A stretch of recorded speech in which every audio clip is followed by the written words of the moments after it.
안녕하세요. 나은기래과 원장 김단입니다. 자, 오늘은 좀 소매를 걷어보면서 얘기를 시작하는데 샤워에 대한 이야기입니다. 샤워에 대한 얘기예요. 샤워할 때 누구나 공감하실 거예요.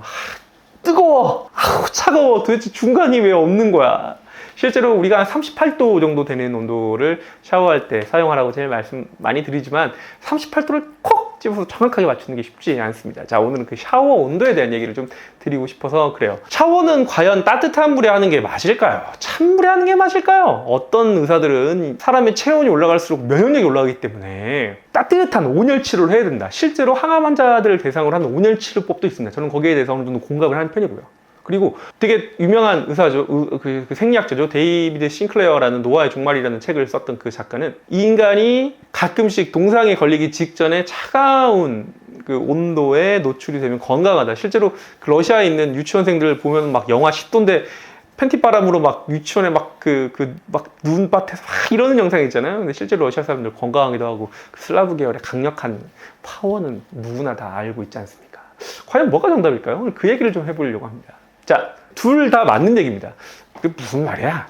그럼 뜨거운 거에 하란 얘기야? 차가운 거에 하란 얘기야? 헷갈리시죠? 각각의 효과와 효능을 설명해 드리면 왜 둘 다 맞는 얘기인지 이해가 되실 겁니다. 체온이 올라가면요, 특히 반신욕. 반신욕은 따뜻한 물에 하체를 담그고 상체는 공기에 노출을 시키면서 체온의 순환을 돕죠. 우리가 36.4도, 36.6도가 정상 체온이라고 그러죠. 그 정상 체온은 신부 체온이에요. 신부 체온. 그러니까 항문이죠. 체온계를 이만큼 깊은 게 있어요. 이거를 넣어가지고 직장 체온을 36.6도 정도 나옵니다.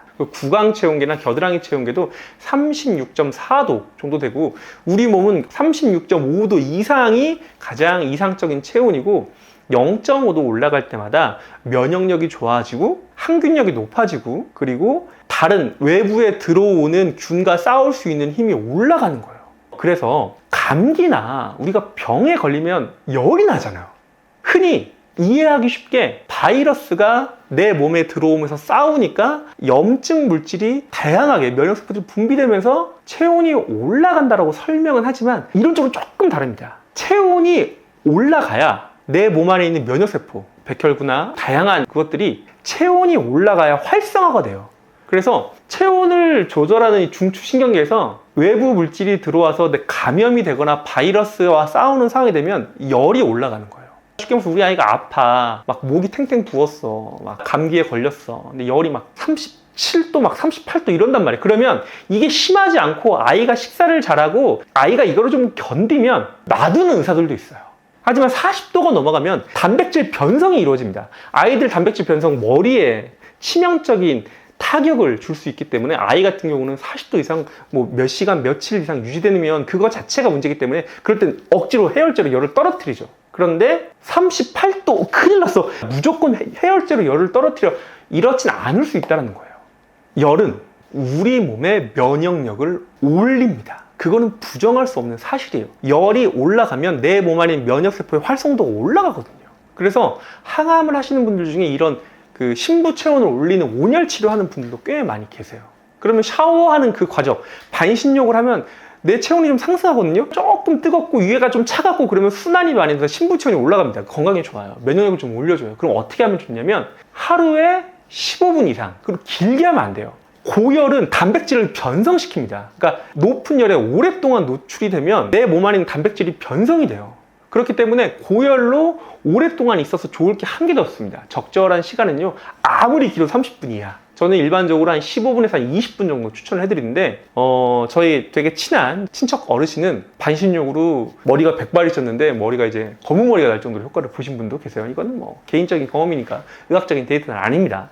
자, 온수로 샤워를 하는 건 체온을 올릴 수 있을까요? 낮출까요? 무슨 얘기냐 싶겠지만 생각보다 온수로 샤워기를 이렇게 하는 건 내 몸의 체온을 이렇게 많이 올리지 못합니다. 내가 좀 덥게 느낄 뿐이지. 따뜻한 샤워는 반신욕이 건강에 더 좋다. 이게 하나의 정답이고, 두 번째 정답 말씀드릴게요.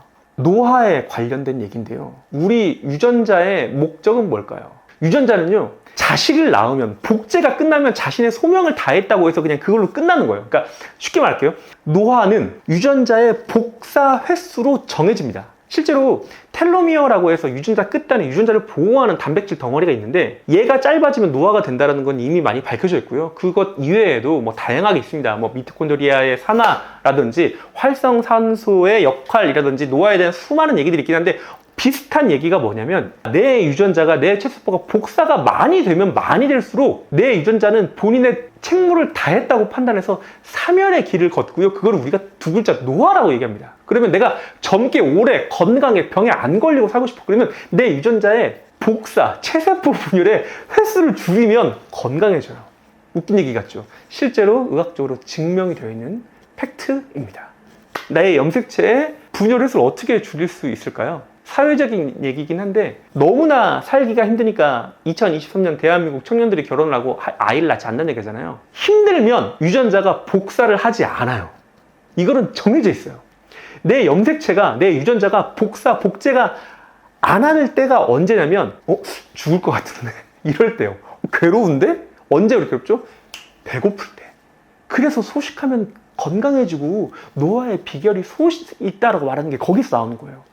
간헐적인 단식으로 유전자에 스트레스를 주면 얘가 지금은 먹고 마시고 할 때가 아니고 웅크리고 있어야 될 때구나 라고 생각해서 복제 횟수가 줄어듭니다. 그래서 더 건강하게 현재 세포를 활성화시키는 쪽으로 내 에너지의 쉬프트가 바뀌어요. 그래서 찬물로 샤워를 하잖아요. 조건이 있습니다. 정말 내가 이렇게까지 해야 된다고 해서 약간 부들부들 떨릴 정도로. 근데 길게 할 수 없죠. 10분씩 찬물 샤워하는 사람은 없지 않습니까? 저는 해보니까 20도, 28도, 29도 되면 정말 죽을 것 같고요. 25도까지도 계속 노력해보니까 가능하긴 하던데 30대 초반 혹은 20도 후반 정도까지는 너무 차가운 데를 이렇게 한 3, 40초? 조금 차면 1, 2분까지 이게 급속 스트레스를 내 유전체, 내 염색체에 주기 때문에 그 스트레스 자체가 대사의 흐름을 바뀌어요. 복제의 흐름이 아니라 복사를 안 하는 쪽으로 흐름이 바뀌어서 노화에 도움이 된다고 알려져 있습니다. 어떻게 샤워 온도에 대한 얘기가 좀 정리가 되셨을까요? 의학은 쉬지 않습니다. 건강한 샤워법 1번 따뜻한 물로 반신욕, 2번 미온수로 샤워를 하시다 마무리는 화끈하게 차가운 물로 하면 건강에 도움이 된다. 데이터가 충분히 쌓여있고 누구나 한번 시도해 볼 법하다. 하지만 어느 날 갑자기 이거 영상 보자마자 찬물로 트시면 안 됩니다. 언제나 단계가 필요하고요. 한 스텝 한 스텝 적응하시는 게 훨씬 더 건강한 습관을 오래 유지할 수 있는 방법이기 때문에 천천히 한번 따라해 보세요. 자, 오늘도 여러분의 건강한 생활을 응원하는 저는 왕십리에 있는 나한기래과 김대환이었습니다. 안녕히 계세요.